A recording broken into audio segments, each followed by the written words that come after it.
kisah nyata di Saudi kemarin terjadi. Sampai heboh. Dai-dai pun banyak mengangkat kisah itu. Kisah seorang dai dari Maroko. Maroko di Afrika Utara sana. Salah satu negara Arab yang ada di sana. Orang ini, dai ini di Maroko, subhanallah dia mimpi. Rasulullah SAW datang kepada dia. Kisah nyata. Lalu berkata kepada dia, sesungguhnya ada seseorang tinggal di Mekah bernama Fulan, gitu kan. Sampaikan berita gembira kepada dia kalau dia termasuk ahli surga. Orang ini bangun kaget mimpi. Dan Nabi SAW mengatakan siapa yang melihat dalam mimpinya maka itu pasti aku, tidak mungkin syaitan menjelma jadi aku, gitu kan. Rupanya mimpi lagi hari kedua, mimpi lagi hari ketiga, sampai 3 kali dia mimpi. Karena 3 kali dia penasaran, dia ambil pakaiannya, dia beli tiket, berangkat langsung umroh. Tiba di Mekah dia ngobrol sama teman-temannya dai-dai yang dia kenal juga. Orang-orang saleh, Masya Allah, kelihatan ada jenggotnya, kelihatan wajahnya orang-orang saleh, Masya Allah. Bertemu mereka, lalu dia cerita sama teman-temannya, saya mimpi ada seseorang bernama Fulan bin Fulan dari suku ini, itu di Mekah. Dan Nabi SAW bilang 3 kali dalam mimpi saya sampaikan dia termasuk ahli surga. Gimana nih gitu? Ayo kita cari. Teman-temannya bantu cari, tanya sana, tanya sini. Setelah berapa hari berusaha, ternyata betul ditemukan ada orang bernama itu di salah satu, kalau kita RT lah ya, di Mekah.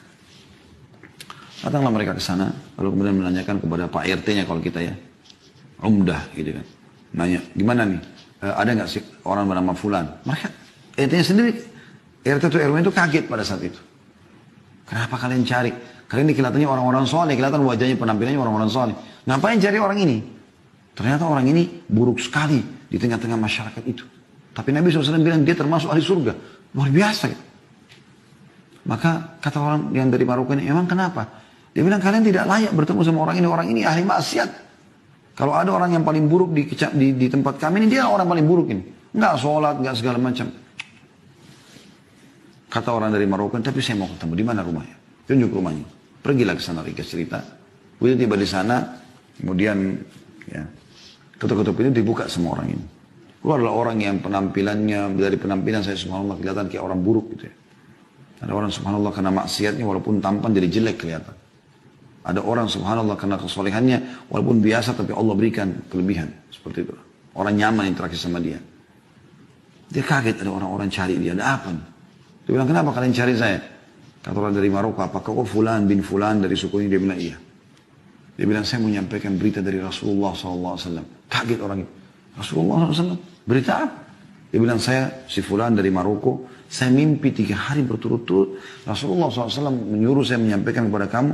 Berita gembira kalau kau termasuk ahli surga. Kaget orang itu langsung tiba-tiba menangis. Saya?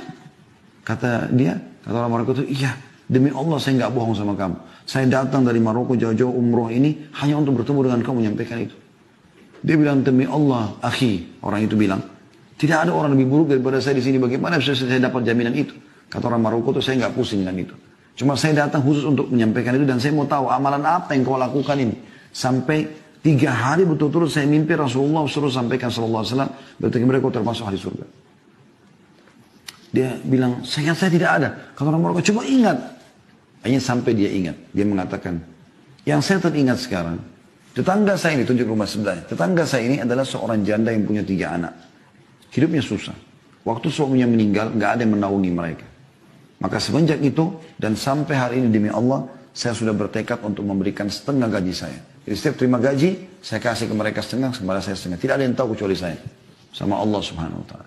Kata orang Maroko tersebut, itu amalmu. Memenuhi hajat saudaramu muslim tadi. Kata orang soal ini, ayo segera ikut sama saya ke Masjid Haram. Maksudnya ayo segera taubat kembali kepada Allah, perbaiki amalmu. Ini luar biasa berita gembira. Orang itu ketakutan mengatakan saya tidak layak ke haram sekarang seperti ini. Ini di Mekah ini, bayangkan aja.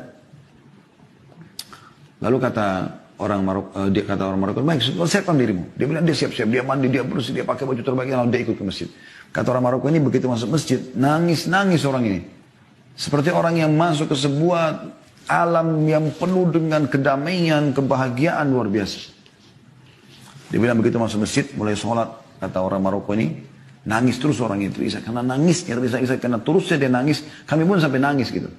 Dan subhanallah, setelah baca tilawah Al-Quran di rakaat pertama ruku, ya tidak sujud, begitu sujud, kami bangun sama imam, dia masih sujud orang ini. Kami sujud lagi yang kedua, dia masih sujud. Kami berdiri rakaat kedua sampai terus, itu maghrib waktu itu. Setelah saya salam, habis sholat maghrib, Nanti saya sentuh dia jatuh sudah meninggal dunia. Allah tutup dengan husnul khatimah. Karena memenuhi hajat saudara muslim. Saya ingin teman-teman sekalian kita Allahul Musta'an. Semoga Allah maafkan kesalahan. Kadang-kadang depan mata sudah jelas saudara kita muslim datang. Miskin, jilbabnya kotor, di lampu merah, sendalnya juga putus. Minta, masih gak dikasih. Mana kita dengan hadits ini? Ya. Barang siapa yang memenuhi keperluan saudaranya, maka Allah akan memenuhi keperluannya. Hajatmu dipenuhi. Dan Allah tadi saya bilang kalau sudah membalas, Allah inna Allah atau ya Allah yarzuqu ma yasha'u hisab. Allah kalau kasih rezeki tidak pernah pakai perhitungan lagi.